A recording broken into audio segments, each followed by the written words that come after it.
በስመ አብ ወወልድ ወመንፈስ ቅዱስ አሐዱ አምላክ። የተከበራችሁ የልዑል እግዚአብሔር ቤተሰቦች ሁላችሁም በያላችሁበት እንደምን አላችሁ? እንደምን ሰነበታችሁ? እንደምን ዋላችሁ? እንደምን አደራችሁ? እንደምን አመሻችሁ? እንደምን አረፈዳችሁ? በያላችሁበት ሰዓትና ሁኔታ ማለት ነው።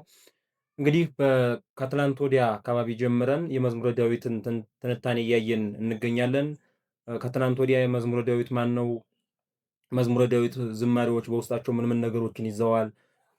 መዝሙረ ዳዊትን በመጸለያችን ወይም ደግሞ መዝሙረ ዳዊትን በጸሎት በማድረጋችን የምናገኛቸው ትሩፋቶች ምን ምን ናቸው የሚሉትን ነገሮች ስንነጋገር ነበረ። በትናንትናው ዕለት ደግሞ መዝሙር አንድን ጀምረን መዝሙር አንድ ምንድነው ሐሳቡ የሚለውን በአጠቃላይ ስንነጋገር ቆይተናል ማለት ነው። ትናንት ማታ በነበረን ላይቭ መርሃ ግብር ማለት ነው። ሁለቱንም ዩቲዩብ ቻናሌ ላይ ተመልሳችሁ ብትሄዱ ታገኟቸዋላችሁ።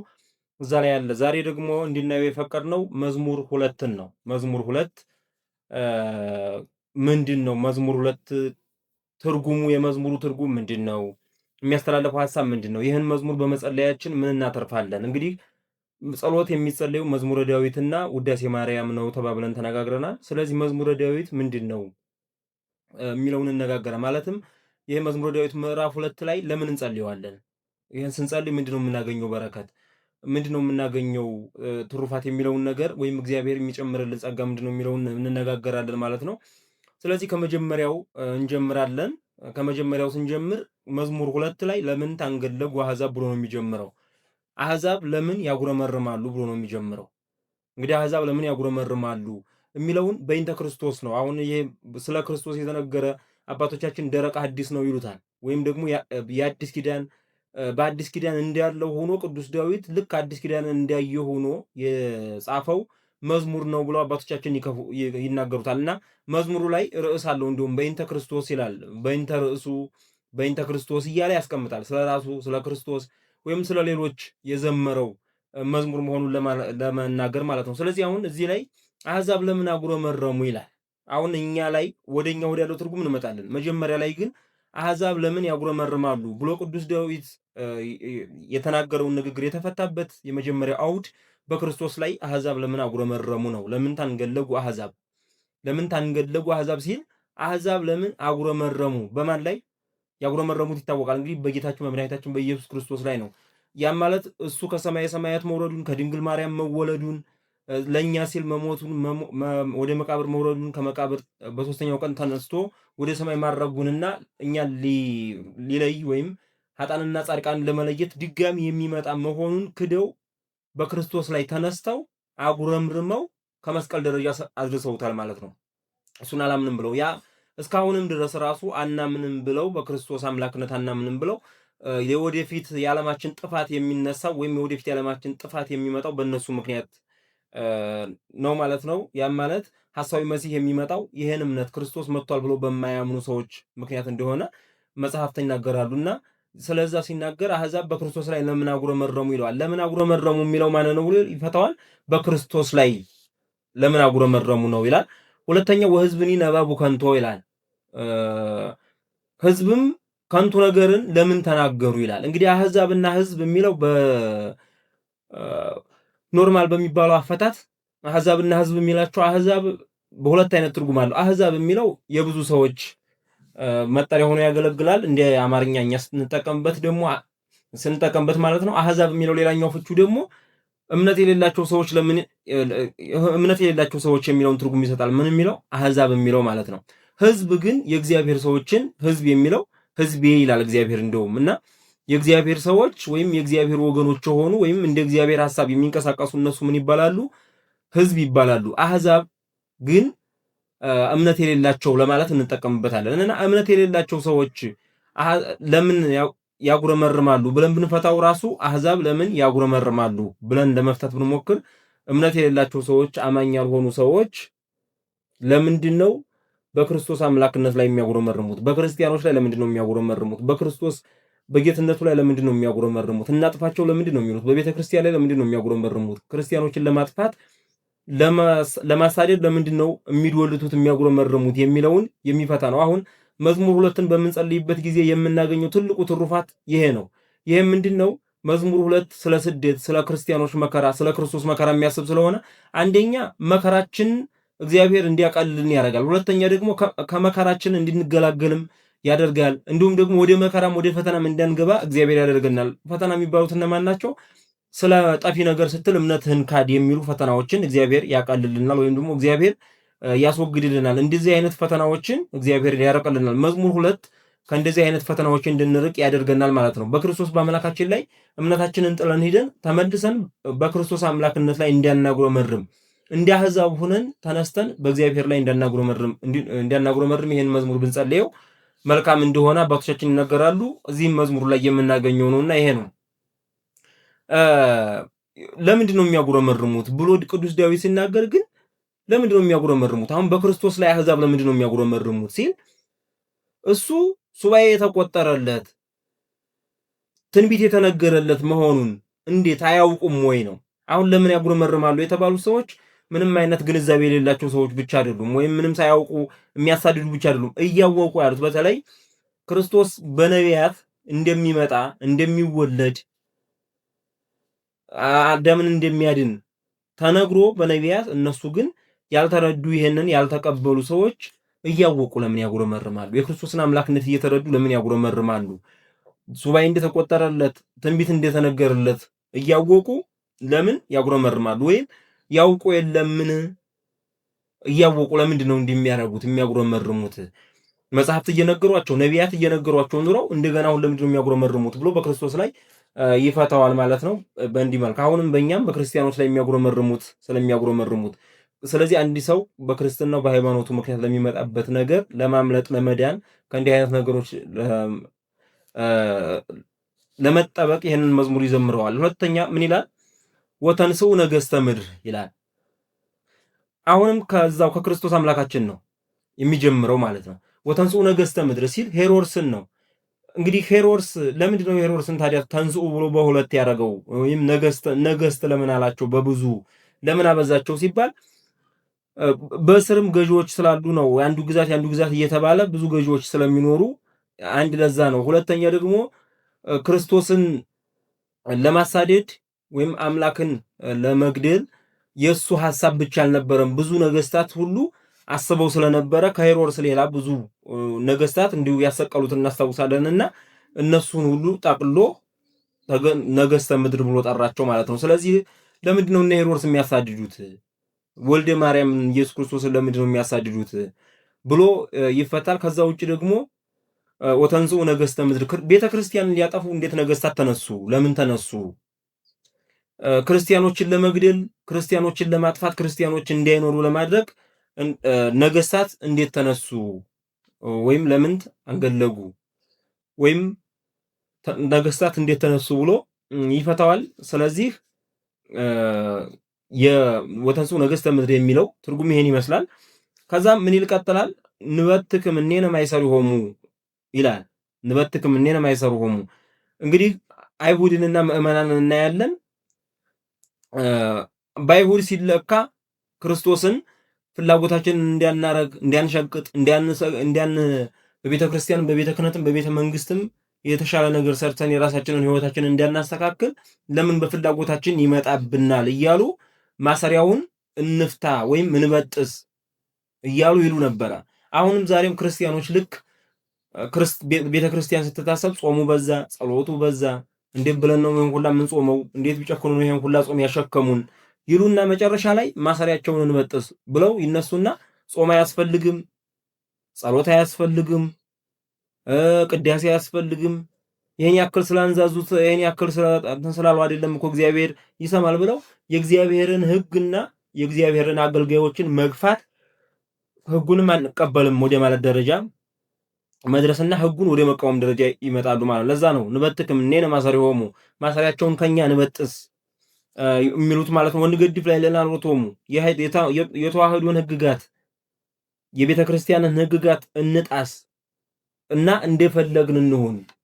እነሱ በጫናቸው እነሱ በራሳቸው ፍላጎት ወይም ደግሞ ህዝበ ክርስቲያኑን ለማስጨነቅ ያደረጉት ይመስል ከእግዚአብሔር የተቀበሉትን እንኳን ሕግጋት ለምን እንዲሆነ ብለው ከመቃወም ደረጃ ይደርሳሉ። በዛሬው ሲፈታ ይሄ ነው ማለት ነው። አሁን በጸሎት በጾም በስግደት በቁርባኑ በቤተ ክርስቲያን አገልግሎት ለመጽናት ወይም ደግሞ እነዚህን መሰል ነገሮች ጠብቆ ለመኖር ምን ያስፈልጋል ካላችሁኝ መዝሙርን መድገም መዝሙራትን መድገም። ይኸው መዝሙር 2 ላይ ራሱ ስለዚህ ያወራል ማለት ነው። ስለዚህ ያወራል። ስለዚህ ይህን መዝሙር የሚደግም ሰው ጾምና ጸሎት አይሰለቸውም።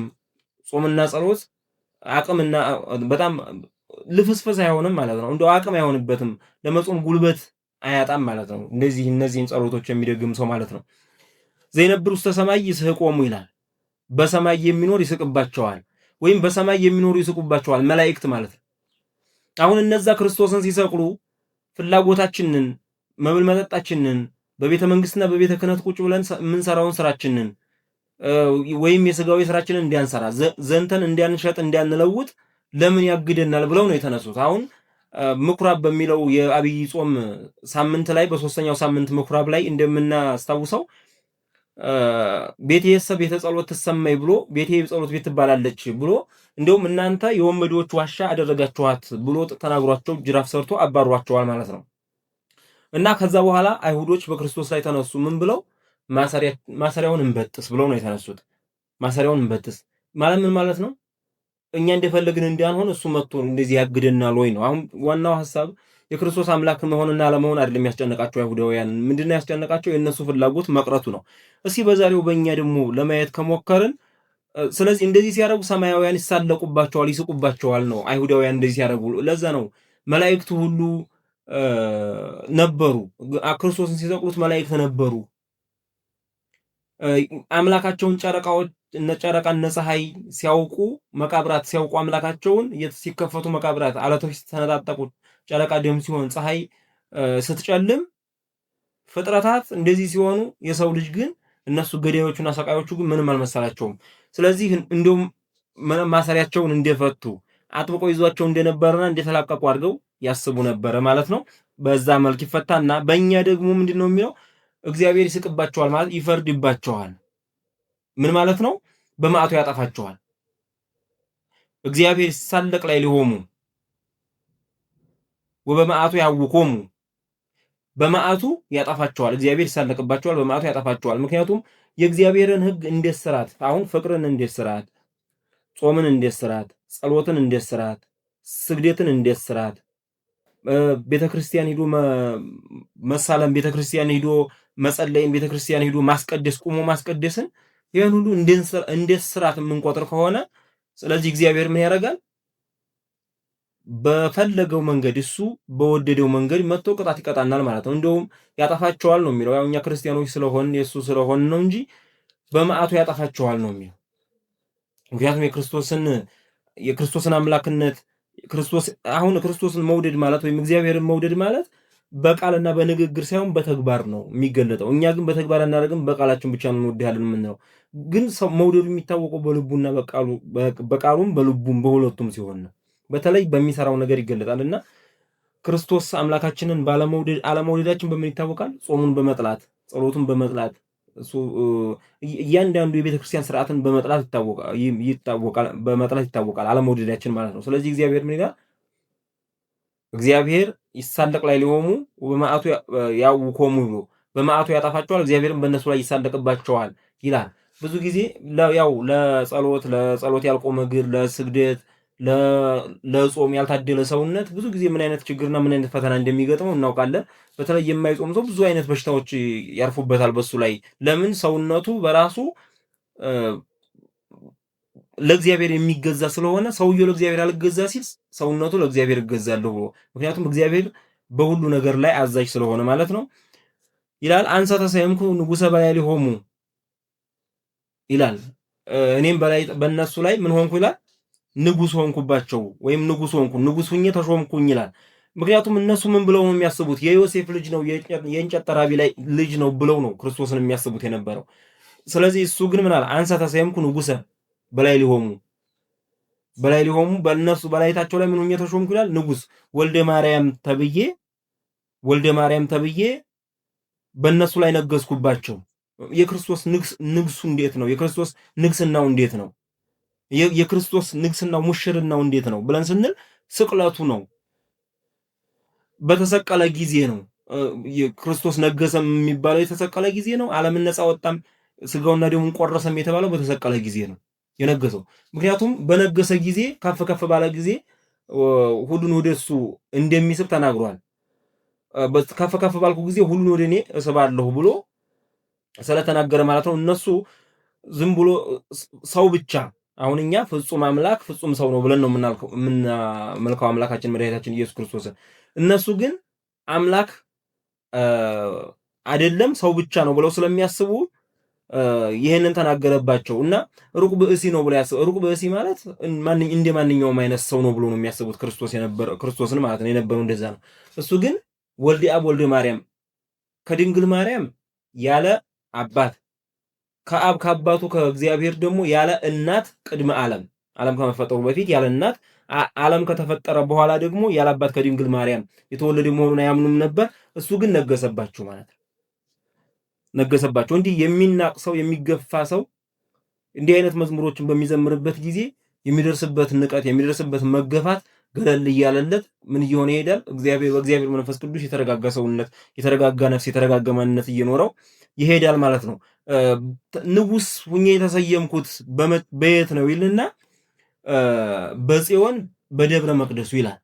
በጽዮን በደብረ መቅደሱ ጽዮን የሚላት እመቤታችንን ነው። እመቤታችን ለምንድነው ጽዮን የምትባለው የሚል ጥያቄ የሚነሳ ከሆነ ጸወነ ማለት በግዕዝ ቋንቋ ነው። ጸወነ ማለት አምባ መሸሸጊያ ማለት ነው። ጽዮን የሚለው ቃል አምባ መሸሸጊያ የሚለውን ትርጉም ይሰጣል። ጸወነ ተጠጋ፣ መጠጊያ አደረገ፣ ጠጋለ። ጽዮን መሸሸጊያ አምባ፣ ድንግል ማርያም ከሐዘናችን፣ ከመከራችን፣ ከችግራችን፣ ከጭንቀታችን ሁሉ የምንጠጋባት የምንሸሸግባት የውስጣችንን ችግርና የውስጣችንን ብሶት ገልጠን የምንነግራት እናታችን መሆን እናውቃልና ሁላችንም። ስለዚህ በማን ነው? በጽዮን ተራራ ላይ ነገሰ። በድንግል ማርያም እናትነት ነገሰ። በድንግል ማርያም በዚች ደናግል ሁሉ በሚሰግዱላት በመብርሃን ተወልዶ ነገሰ ብሎ ይናገራል። ይህም የነገሰው ለምንድን ነው? ከመንግር ትእዛዞ ለእግዚአብሔር የእግዚአብሔርን ትእዛዝ እናገር ዘንድ ንጉሱኜ በጽዮን ላይ በመቅደሱ ላይ ነገስኩ ይላል። መቅደሱ በጽዮን በደብረ መቅደሱ መቅደሱ በመቅደሱ ነው የህይወትን ቃል ይነግራቸው ስለነበረ በመቅደሱ ነው ስለ ህይወት ነገር ይነግራቸው ስለነበረ ድውያነ ነፍስን በትምህርት ድውያነ ስጋን ደግሞ በተአምራት እየፈወሰ ይኖር ያስተምራቸው ስለነበረ የእግዚአብሔርን ትእዛዝ እናገር ዘንድ በደብረ መቅደሱ ወይም ደግሞ በመቅደሱ ቆምኩ ብሎ በእንተ ክርስቶስ ስለ ክርስቶስ ይናገራል ማለት ነው። እንደውም ምን እያለ ይናገራቸው ነበር? ትምህርቴ ከኔ አይደለችም እያለ ይናገራቸው ነበር። ያም ማለት ምን ማለት ነው?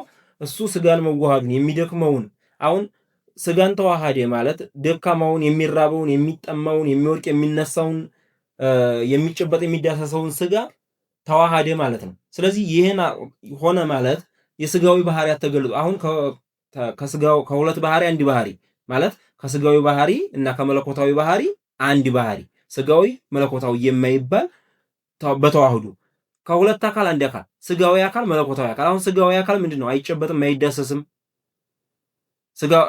ስጋዊ አካል ምንድነው?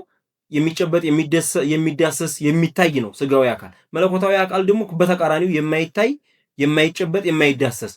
ስለዚህ የማይጨበጠው መለኮት የስጋን ባህሪ ገንዘብ አደረገ። የማይዳሰሰው መለኮት የሚዳሰሰውን የስጋን ባህሪ ያደረገ። የማይታየው መለኮት የሚታየውን የስጋን ባህሪ ያደረገና ምን ሆነ? ከሁለት አካል አንድ አካል፣ ከስጋዊ ባህሪና መለኮታዊ ባህሪ አንድ፣ ከስጋዊ አካልና ከመለኮታዊ አካል አንድ። ስለዚህ ከሁለት ባህሪ አንድ ባህሪ፣ ከሁለት አካል አንድ አካል ብለን የምናመልከው አምላካችንን በዚህ ምክንያት ነውና ምን ይላል? ስጋዊ ባህሪን የተዋሃደ መሆኑን ለመናገር ወይም ደግሞ ስጋዊ አካልን የያዘ መሆኑን ለመናገር ምን አለ? ትምህርቴ ከኔ አይደለችም ከአባቴ ከአብ ነው ብሎ ተናገረ ማለት ነው። ሰአል ምኔ ሆበከ አሕዛበ ለርስትከ ይላል።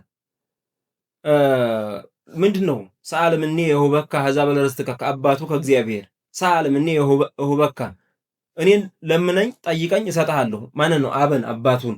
ምክንያቱም መለመን መጸለይ መስገድ መውደቅ መነሳት ያለበት ማን ነው ብያቸዋለሁ? ስጋ። ስለዚህ ይህን ስጋ ስለተዋሃደ አሁን ክርስቶስ አምላካችን ተራበ ስንል የሰውን ባህሪው ስላደረገ ማለት የስጋዊ ባህሪው ስላደረገ ነው። ተጠማ ስንል፣ ተራበ ስንል፣ ጸለየ ስንል፣ ያዙት ስንል፣ ሰቀሉት ስንል ምን እያደረግን ያለ ነው? የስጋን ባህሪው እንዲያደረገ እየተናገርን ያለ ነው። የስጋን ባህሪው እንዲያደረገ እየተናገርን ያለ ነውና ለዛ ነው ሰአልምኔ እሁበከ አሕዛበ ለርስትከ አለው አብ ነው ኢየሱስ ክርስቶስ ማለት ነው። አሕዛበ ለርስትከ ወመኩናኒ ከኒት ከአጽናፈ ምድር ይላል። ምንድን ነው ግዛትህም ምን ይላል? እስከ አጽናፈ ምድር ይሆናል ነው። አጽናፈ ምድር ማለት ማን ነው? ከጽንፍ እስከ ጽንፍ፣ ከምዕራብ እስከ ምስራቅ፣ ከሰሜን እስከ ደቡብ ሁሉን ትገዛለህ። በአራቱ ማዕዘን ትገዛለህ። በአራቱ ማዕዘን ህዝብን ትገዛለህ ማለት አሕዛብን በብረት በትር የሚቀጠቅጠውን ልጅ ወልድ ያላቸዋለችና ብሎ የዮሐንስ ራእይ ምዕራፍ 12 ላይ ይናገራል። አሕዛብን በብረት በትር የሚቀጠቅጠውን ወልድ ያላቸዋለች። ማን ነው እሱ? ጌታችንና መድኃኒታችን ኢየሱስ ክርስቶስን ማለት ነው። ወልድ ያለችና እንደውም አሳድዳት ዘንዶ አሳድዳት የሚለው ላይ እዛ ላይ ነውና ከምዕራብ እስከ ምስራቅ ከሰሜን እስከ ደቡብ የዘላለም አምላክ በሰማይና ምድር ላይ የነገሰ ወይም 20 ዓለማትን ሁሉ የሚገዛ ዓለማትን ፈጥሮ የሚገዛ አምላክ የሰማይና የምድር ፍጥረታትን ሁሉ ፈጥሮ የሚገዛ አምላክ ጌታችን አምላካችን መድኃኒታችን ኢየሱስ ክርስቶስ ነውና ለሱ ነው ግዛት በአራቱ ማዕዘን ይሆናል ሲል ይህን ተናገረው ማለት ነው። ሌላ ወምኩናኒ ከኒ እስከ አጽናፈ ምድር ይላል። ወትሬዩም በበትር ሐጺን ወከመ ነዋየ ለብሐት ተቀጠቅጦሙ ይላል።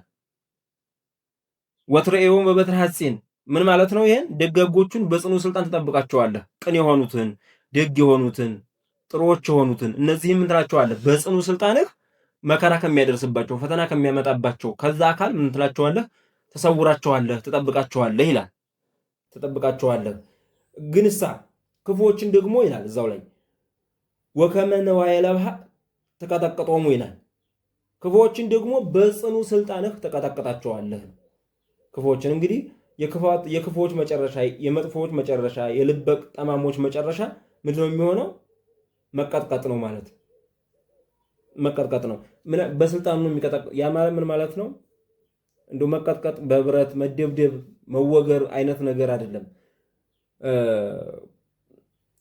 አንድ ሰው ኃጢአት ሰርቶ ባስፈሪው ግርማ ባለው በእግዚአብሔር ፊት መቆም በራሱ መቀጥቀጥ ነው። ረአድ ነው የሚያመጣው። ግን በምድር ላይ ግፍን፣ መጥፎን ነገርን፣ መከራን የሚያመጡትን በሙሉ ምን ታደርጋቸዋለህ ይላል? በስልጣንህ ተቀጠቀጣቸዋለህ ይላል። ወኢዜኒ ነገሥት ለብው ይላል። ነገሥት በዚህን ጊዜ ልብ አድርጉ። ልብ አድርጉ። እነማን ናቸው ነገሥት የተባሉት? አሁን ወተንሥኡ ነገሥተ ምድር ብሎ ነበር ከላይ። እናንተ እውነትን ለማጥፋት የምትነሱ ክርስቶስን ለማሳደድ የምትነሱ በንጹሃን ላይ በሃይማኖተኞች ላይ የምትነሱ ነገሥታት ወይ ምን አድርጉ ይላል? ለብው፣ ልብ አድርጉ፣ አስተውሉ። ምክንያቱም እግዚአብሔር ለፍርድ የሚመጣበት ጊዜ አለና እግዚአብሔር በሰማይና በምድር ላይ በሕዝብና በአሕዛብ ላይ የሚፈርድ አምላክ ነውና ይህንን አስባችሁ ነገሥታት ወይ ልብ አድርጉ ይላል። ወተገሰጹ ኩልክሙ እለ ትኮንንው አለ ምድር ምን አለ? ወተገሰጹ ኩልክሙ እለ ትኮንንው አለ ምድር፣ ምድርንም የምትገዟት በሙሉ ተገሰጹ፣ እረፉ፣ ተማሩ፣ ተገዙ እያለ ነው። ተገዙ እያለ ነው። ምን ማለት ነው? ሕዝብና አሕዛብን ምድርን በመከራ በጭንቀት የምትገዙ የምታስተዳድሩ ሁሉ እናንተ ለእግዚአብሔር ተገዙ ማለት ለአሕዛብ ለሕዝብ እረፍት ስጡ፣ ለአማንያን ለቤተ ክርስቲያን እረፍት ስጡ፣ አታሳዱ፣ አትግደሉ፣ በሕዝብ ላይ መከራና ፈተናን አታብዙባቸው ሲል ይህን ተናገረ። ተቀነዩ ለእግዚአብሔር በፍርሃት ወተሐሰዩ ሎቱ በረአድ ይላል። ለእግዚአብሔር በምን ናችሁ ተገዙ? በፍርሃቱ ናችሁ ለእግዚአብሔር ተገዙ፣ በረአድም ደስ ይበላችሁ። አሁን ሰው እግዚአብሔርን እየፈራ ደስ ይለዋል? ተቀነዩ ለእግዚአብሔር በፍርሃት፣ ለእግዚአብሔር በፍርሃቱ ናችሁ ተገዙ፣ ወይም በፍርሃቱ ናችሁ ለእግዚአብሔር ተገዙ። እግዚአብሔርን መፍራት ማለት ምን ማለት ነው? እግዚአብሔርን መፍራት ማለት መዓት ያመጣብኛል፣ ነገ ይቀስፈኛል፣ ነገ ወዲያ አደጋ ያመጣብኛል፣ ይሄን ባላረግ ይሄን አድርጎ ይገለኛል ብለን መጨነቅ ማለት አይደለም። እግዚአብሔርን መፍራት ማለት በምንገባበት፣ በምንወጣበት፣ በምንሄድበት፣ በምንመጣበት ሁሉ እግዚአብሔር አለ። ክፉ ስራ መስራትን አያስፈልግም። መጥፎ ነገር ማድረግ በውስጤም ሆነ በውጭም ሆነ በሰው ላይ ክፉ ነገር ማድረግ ወይም ደግሞ ለሰውም ለኔም የማይጠቅም መጥፎ ነገርን ማድረግ ጥሩ አይደለም። ምክንያቱም እግዚአብሔር እያየ ነው ብሎ ማሰብ እሱ እግዚአብሔርን መፍራት ይባላል። ወታሰይ ሎቱ በረአድ በምን ደስ ይበላችሁ? በረአድም ደስ ይበላችሁ። በመራድ በመንቀጥቀጥ ምን ማለት ነው? በመራድ በመንቀጥቀጥ ደስ ይበላችሁ ማለት የእግዚአብሔር ግርማው የእግዚአብሔር ክብሩ መላእክትን የፈጠረበት ሰማዕታት ሰማዕትነትን እንዲሸከሙ ያደረገበት ጥበቡ ይችን ምድር በእጁ የያዘበት ሰማይ ወደ ምድር ዝግፍ ብሎ ዓለምን እንዲያጠፋ የያዘበት ያን ጥበብ የእግዚአብሔር እና ሙሴ እግዚአብሔርን ሲያዩት ምንድነው ያሉት? እግዚአብሔርን ያንተን መለኮት ከማይ ወይም ደግሞ ያንተን ሚስጥር ከማይ መቃብሬ ትሻለኛለች ብሎ ነብዩ ሙሴ ወደ መቃብሩ ሄዶ ገብቷልና በቤተ ክርስቲያን ውስጥ ሆነን በፍርሃት መገዛት ማለት ቤተ ክርስቲያንን ማክበር በቅዳሴው ሰዓት፣ በጸሎቱ ሰዓት፣ በምህላው ሰዓት ቤተ ክርስቲያን ወይም ጸበል ቦታ ላይ ቤተ ክርስቲያን ባለችበት ሁሉ ምን መሆን ነው? እኛ ራሳችንን የእግዚአብሔር ቤት ነው ብለን ራሳችንን መጠበቅ፣ እንዲሁም እኛ ራሳችን የእግዚአብሔር ቤቶች ስለሆን ራሳችንን ማክበር ማለት ነው። ወታሰይ ሎቱ በረአድ በረአድም ደስ ይበላችሁ ማለት ይሄ ነው። እግዚአብሔርን እጹብ እጹብ እያላችሁ እግዚአብሔርን እያከበራችሁ እግዚአብሔርን እያወደሳችሁ ኑሩ ነው። አጽነው ዋለ ጥበብ ከመይትማ እግዚአብሔር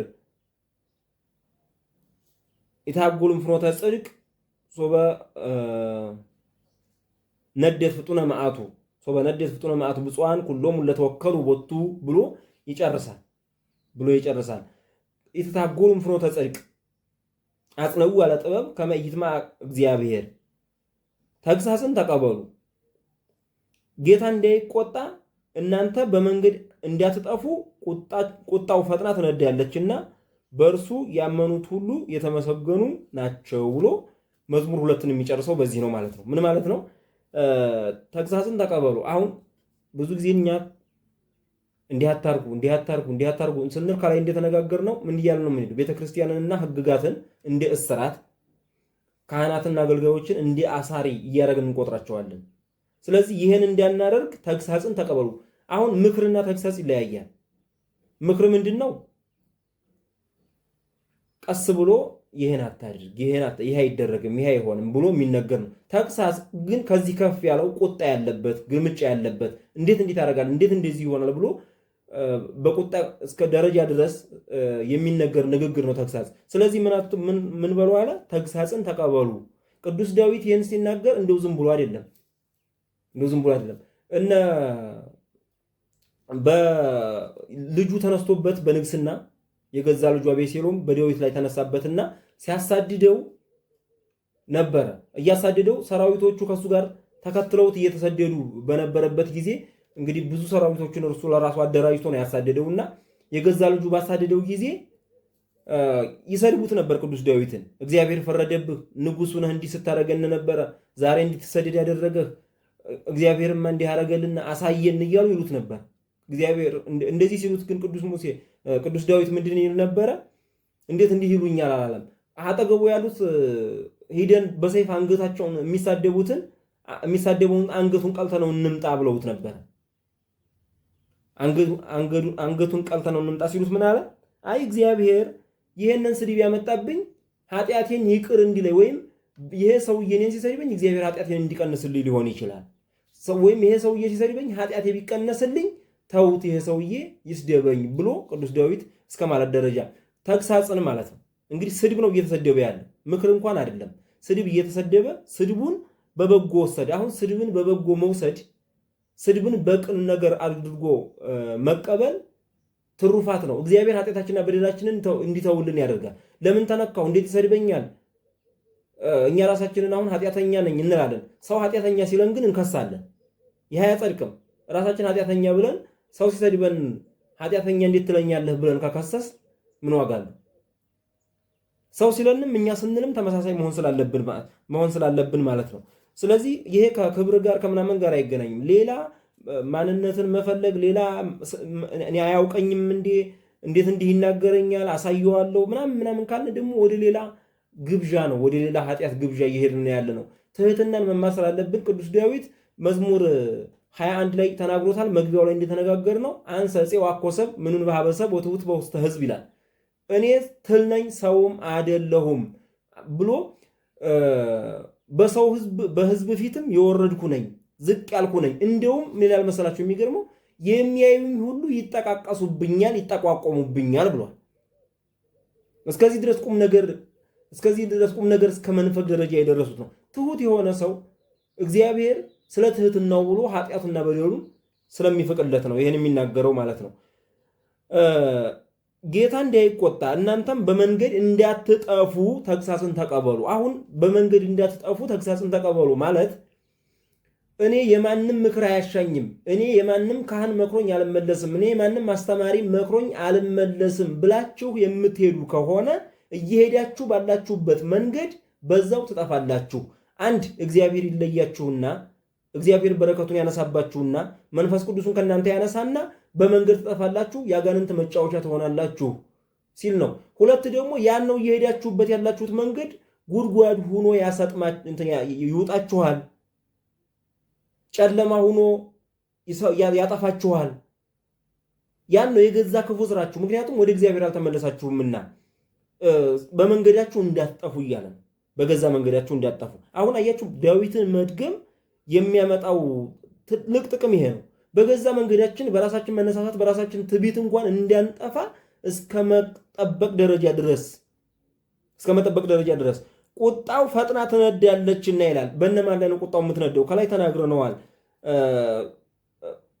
ያጠፋቸዋል። ወከባን ዋይለብሃ ተቀጠቅጦም ታጠፋቸዋለህ ብሎ የተናገረው ማለት ነው። አመፀኞችን ለማጥፋት የእግዚአብሔር ቁጣው ሁል ጊዜ ፈጥና ትነዳለች እና የእግዚአብሔር ቁጣው ፈጥና የምትነድ ከሆነ እንዴት ክፉ የሚሰሩ ሰዎች ዕለቱን አልጠፉም?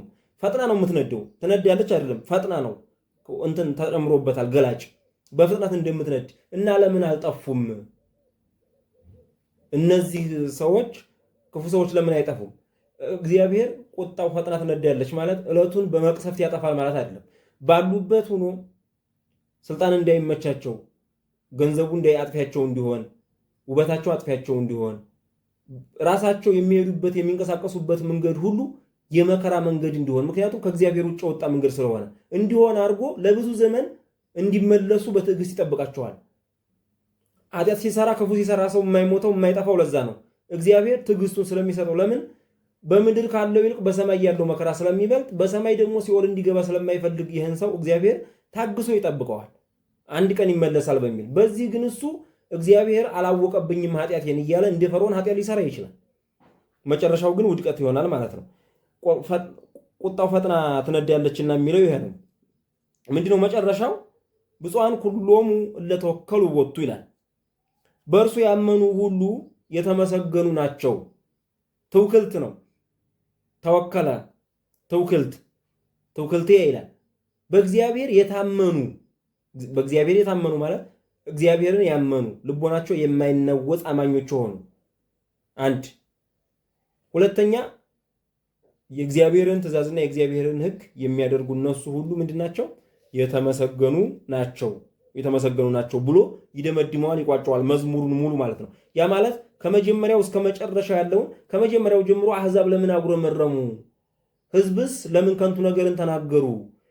የምድር ነገስታትስ ለምን በክርስቶስ ላይ እንደዚህ ያሉ እያለ በክርስቶስና በክርስቲያኖች በክርስቶስና በምዕመናን እያደረገ ይናገርና መጨረሻ ግን እነዚህን ሁሉ ማጉረምረምንም ከንቱ ነገር መናገርንም አመፅንም እነዚህን ሁሉ የተው ግን እነርሱ ምንድናቸው? የተመሰገኑ ናቸው። ያመኑና የታመኑ የተመሰገኑ ናቸው ብሎ ቅዱስ ዳዊት መዝሙር 2ን ይቋጫል፣ ይደመድማል። ስለዚህ መዝሙር 2 መቼ ነው የሚጸለየው? በዕለተ ሰኞ ነው። 30 ናቸው። ከ1 እስከ 30 መዝሙሮች በዕለተ ሰኞ የሚጸለዩ ስለሆኑ በዕለተ ሰኞ ላይ የሚጸለይ ነው። ከሌሎቹ ከ30ው ጋር አብሮ የሚጸለይ ነው።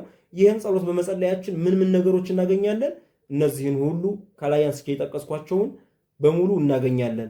ከአመፅ እንድንርቅ፣ ትሑታን እንድንሆን፣ አማኝ እንድንሆን፣ እግዚአብሔር እንዳይቆጣብን፣ ተግሳጽን በትህትና እንድንቀበል፣ እኒህን ነገሮች ሁሉ እንድናረግ የእግዚአብሔር ቸርነትና የቅዱስ ዳዊት ረድኤትና በረከት ይጠብቀናል ማለት ነው። አሁንም ይጠብቀን። ስለዚህ መዝሙር 2 ላይ ያሉት ዋና ዋናዎቹ ጉዳዮች እነዚህ ናቸው። ከዚህም በበለጠ ከዚህም በተለየ ይኖራል። ደግሞ በዚህ ደረጃ ያሉት ከፍ ባሉት አባቶቻችን ሲነገሩ ነው እንትን የሚሉት የሚያምሩትና በዛ ደረጃ ነው። ለዛሬው መዝሙር 2ን የዳሰስንበት የመዝሙረ ዳዊት ትንተና ይህን ይመስላል።